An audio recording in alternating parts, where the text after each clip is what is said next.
What's going on, everybody? My name is Tyler Cohen, aka TCO, and you are watching the TCO Fantasy Show. Oh yeah, baby. Welcome back to another episode, and I understand I haven't been posting YouTube videos every day, and I got no excuse. I'm just lazy. I'm not good. I'm sorry. It's so hard to post a YouTube video every day. I totally underestimated how hard that would be, and yeah, it just takes me so long to edit them. But we're back today, and I am going to be talking about some NFL news. I think there's going to be a little bit of the draft in there and a little bit of other things as well, so let's get right on into it.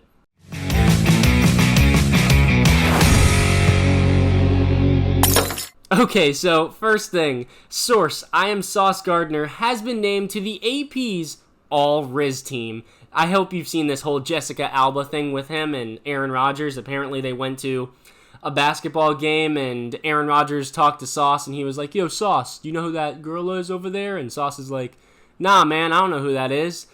And Aaron Rodgers is like, "That's Jessica Alba, bro. Like, how do you not know Jessica Alba?" And Sauce is like, "I don't know who that is." So I'm going to be honest with you, I don't even know who Jessica Alba is. I know the name, but I don't know the actress, but whatever. She said, "Lol, I totally see how this kid Sauce got his name. He said to my girl Elizabeth MXO, 'How can I get caught up when I'm the catch? Hey, yo, W Sauce.'" But in all honesty, he was actually very polite with his elder Aaron Rodgers and everyone else in the room. It was nice meeting you. So, that's cool. Jessica Alba hitting things off with Sauce Gardner. Jahmyr Gibbs will have blank TDs his rookie season. Guess what, man? I'm going to be that guy who's screaming Jahmyr Gibbs' name from the top of the rooftops, baby. I'm saying 10 TDs. And that includes rushing and receiving. I don't just mean rushing, because I don't think he's hitting that with just rushing. Maybe he'll have like 3 or 4 rushing TDs, but they're mostly going to be receiving. I'm thinking 5 or 6 receiving TDs this year because, well, they're not going to have J-Mo for the first 6 weeks. And Jahmyr Gibbs, I think, is going to line up in that slot position a lot. So if he's in that slot position a lot, I know Jared Goff really likes the slot. And yes, he is going to have a Monra on the other side of him or somewhere else on the field. So that'll be a little interesting. But I still think Jahmyr Gibbs is going to have 10 TDs in his rookie season. It's going to be a good year for him. He's somebody you're going to want to get in fantasy. Okay, so the really big thing that happened today was that Lamar Jackson officially signed his contract.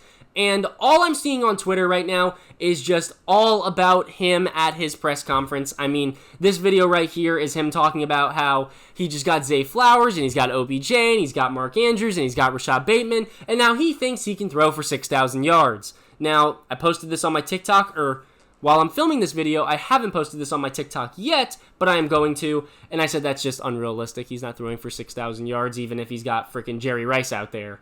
But, you know, it's a good offense. It's good, and they got a new offensive coordinator that really likes to pass the ball, and it'll be fun. I think the Ravens are going to be a really good team this year. Call me crazy, but I think they might be competing with them Bengals. I could totally see the Ravens beating them out for that division. I don't think the Browns are going to be competing in that division. Well, they're going to be competing because they always are. That whole division is always competing, but the Browns are going to be in last, in my opinion. I think the Steelers are going to be in third, and I think it's going to be the Ravens and the Bengals for first and second. It's going to be a battle there. That's what I think. So it'll be exciting to see Lamar Jackson on the Ravens this year. Officially official, documents have been signed, and construction on the new Bills Stadium is set to begin immediately. I think I saw that this stadium is supposed to be done in 2028 or 2027. And it's great. They're finally going to get a roof on that thing, which is amazing. I mean, we're not going to have to deal, or they're not going to have to deal with snow games and bad weather games anymore because they're constantly having that problem there. And these fans are sitting there in the cold. I mean, I got a friend that's a big Buffalo Bills fan. He goes up there sometimes for the games, and man's got to sit there in the snow. That is not fun. So it's really cool that they're going to get a new stadium. And honestly, that is a great thing for fantasy football. I know that sounds weird, you know, getting a new stadium in fantasy football, but a lot of the time during December and November, that Bills team just takes an instant decline because they're always playing in this really, really cold weather, and the weather conditions are always really bad. It's either raining or it's snowing or something's going on. There's bad wind or something of that nature, and now that's not going to be a problem anymore now that they have a new stadium with a roof. So that's exciting. That is really good. Oh my God, does it not have a roof? Does it not have a roof? Am I wrong? Does it not have a roof? They don't have a roof. It doesn't have a roof. I'm wrong. You gotta be kidding me. It doesn't have a roof. You've got to be kidding me. I mean, they have a roof kind of over the fans, but it doesn't have a roof? Well, that's stupid. I mean, it looks cool, but that's stupid, though. It should have had a roof. Damn, I'm sorry, misinformation. Which wide receiver will emerge as the best long-term fantasy option? Not even a question. Jackson Smith-Njigba. He's leaps and bounds better than Addison, Flowers, Johnston, Mingo. I want to talk about Jonathan Mingo for 1 second, just because he's already on here and I want to talk about him. Jonathan Mingo was selected in the early second round. I believe he was the first wide receiver off the board in the second round. And, I really like him. The dude's 6'2". I think he was 210 pounds and ran a 4.45. He is big, quick, fast, and I really like him. He's also got really good hands.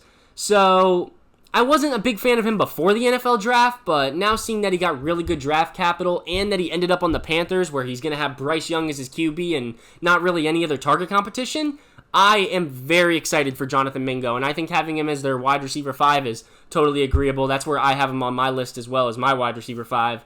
So I'm very excited for him, but it's easily Jackson Smith-Njigba as the best long-term fantasy option out of these 5. Stetson Bennett was reportedly one of the few guys that Zach Robinson, the Rams QB's coach, and Mike LaFleur, the Rams offensive coordinator, really targeted from the beginning of the draft process. Sean McVay was reportedly extremely impressed by Bennett's athleticism and natural stroke. I really like Stetson Bennett. He's a good quarterback. He led that team to 2 national championships. I mean, maybe the defense led them to 2 national championships. That's probably the truth. But Stetson Bennett was a good quarterback. He made some really good NFL level passes. And I think there's a world where he could succeed in the NFL. I mean, he's going to be behind Matthew Stafford for his rookie season, which I think is great. I think that's a great quarterback for him to sit and learn behind. I think the two of them have very similar play styles. And yeah, Stetson Bennett has a good future. He was a 4th-round pick, which is decent draft capital. Not great. I mean, no, you want to see a quarterback go in the first, but as a backup, 4th-round draft capital is pretty nice. So, I like Stetson Bennett, and maybe he'll be the Rams starting QB one day. Who knows? Matthew Stafford goes down, you don't got to worry. You got Stetson Bennett throwing the ball to Cooper Kupp.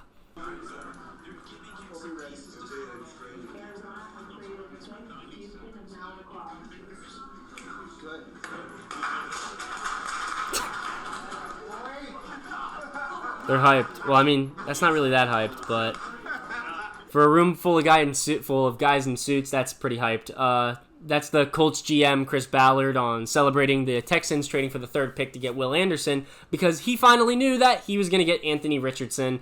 And yeah, good moment for the team. So, how do I feel about Anthony Richardson on the Colts? I think I talked about that in the last video, but I like it. It's a good destination. Shane Steichen is a good coach, and the wide receiver options are good. It's a good O-line. I mean, I don't know how they're going to use a rushing quarterback. It's going to be so weird to see them with that style of QB, but it's a good system. It's a good place, and I think it's somewhere he could definitely succeed. San Francisco 49ers Brock Purdy is just a few weeks away from throwing. That'll be interesting. I'm really curious to see how long it takes him to get back to, that NFL level. Because we still got a QB competition here. We got a 3-way QB competition here. We still got Trey Lance, we got Sam Darnold, and we got Brock Purdy. So, him coming back is going to be interesting, and hopefully he gets healthy soon, because I really want to see that 3-way QB battle during training camp. I think it'd be really awesome to see. Ew. The 2023 NFL Germany games will reportedly be the Saints versus the Patriots and the Bears versus the Chiefs. The Bears versus the Chiefs is a little bit more interesting because the Bears are going to have that revamped offense, and they got a couple good guys on defense now, so that might be an interesting game, but Saints versus the Patriots. Oh my god. I didn't even think about that game. Oh, what an ugly game. You got Derek Carr versus Mac Jones. Ew. I don't like it. It's ugly. Ew. Ugh. Nobody's going to want to watch that. Get up early and watch that game. Eagles defensive tackle Jalen Carter is now the first 2024 first-round pick to reach an agreement on a contract. He landed a 4-year deal, fully guaranteed, fully guaranteed for $21 million. So, good job. That's a good contract. And it's nice to see that these rookies are getting fully guaranteed deals because that didn't used to happen back in the day. It's nice to see that. Wait, what? He's not the 2024 first-round pick. Adam Schefter made a mistake. He's 2023, not 2024, you silly goose. So, he made a mistake, but it's nice to see that Jalen Carter got a contract. He's going to be a real threat on that team. Oh my goodness, that's going to be scary. That Eagles defense is so good, man. The Philadelphia Bulldogs are going crazy out here, man. Wild. Jalen Carter, Nolan Smith, Keely Ringo. Who am I forgetting? I'm forgetting one. Oh, you got the guys from last year. What am I talking about? Psh, you got freaking Jordan Davis and who's the linebacker? I can't think of the linebacker's name. Nakobe Dean, who they got real late. Damn. Georgia Bulldogs. Hopefully they get a couple more Georgia guys next year. That'd be pretty funny. Oh my goodness. You're going to want to hear this. This is interesting. So, Tank Dell reportedly had a really good relationship with CJ Stroud. And he told CJ Stroud the day before he got drafted, he said, "Yo, CJ, I really liked playing with you. I really liked playing with us. I thought we were really good together." And CJ Stroud agreed. CJ was like, "Yeah, man, I think we're really cool together." And Tank's like, "Yo, CJ, if you like us so much, why don't you tell the Texans, hey, go and get me. I'm going to be available. Go take me in the third or second, or if I'm there, just take me anywhere." And that's exactly what CJ did. He went and he told the Texans, he said, "Hey, guys, I really like Tank Dell. I mean, me and him got a really good connection, and I think you guys should pick him for me." And that's exactly what they did. They took Tank Dell. Now, I don't know how Tank Dell is going to be successful in the NFL. The dude's 5'6", 160 pounds. But he is an extremely shifty, talented wide receiver, and he's CJ Stroud's guy. That goes a long way. That's very interesting. So if you're sitting there in a rookie draft and Tank Dell's on the board, might be somebody you want to look for and maybe take. All right, well, we're going to keep it short because it takes so freaking long for these videos to export. But that is all we got for today. I want to say thank you guys. Thank you guys for watching, and please like, subscribe, go check out the TikTok. Oh, new thing. You guys should go and check out my chalkboard. If you go down into the description, there's going to be a link in my bio. It's for my link tree. The very first link on the top is my chalkboard. You can join that, and on there you're going to be able to talk to me. I just posted my Dynasty rankings on there, so I know you want to see my Dynasty rankings. And yeah, you should go join that. It's cool. My chalkboard. And I think that's it. So, like and subscribe, and yeah, peace. Have a wonderful day, people.